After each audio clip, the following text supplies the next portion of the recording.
The 48-year-old pointless presenter made a surprise confession when he hosted the first ever episode of the Imitation Game. Alexander, who works alongside team captains Rory, Bremner and Debra on the new ITV series, admitted to running a semi-legal breeding program. When Alexander introduced a game involving animals on last night's episode of the show, he opened up about his unusual hobby.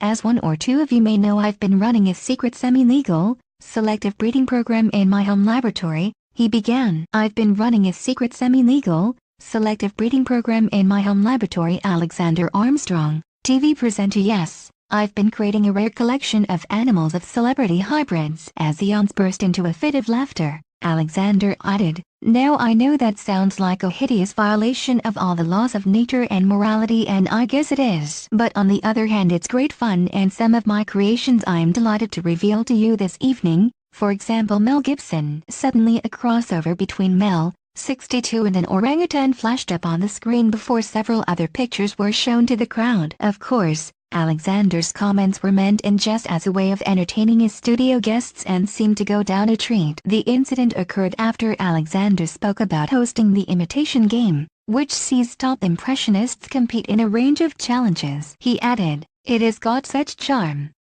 Alexander described the game show as original and said he enjoyed hosting. "It's a fun, slightly smutty, incurably childish parlor game. What is especially ingenious is that no one has come up with this idea before." He went on to tell Irish News: "It is the perfect vehicle for impressionists. You get 30 impressions an episode, so in a 1-minute burst, you can have Theresa May, Donald Trump, Mary Berry, Andy Murray and Stormzy.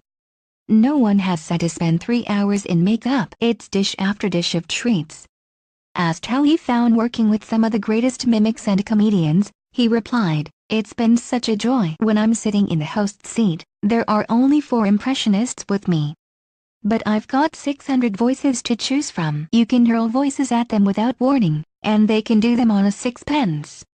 However, the impressionists are not the only ones who are able to mimic the voices of famous faces, as Alexander has dabbled in impressions too. My first showbiz experience was when I discovered I could do the maths teacher at school," he recalled. "When I found out that I could also do the pottery teacher, I was suddenly a star and started building up my repertoire." The Imitation Game returns next Sunday on ITV.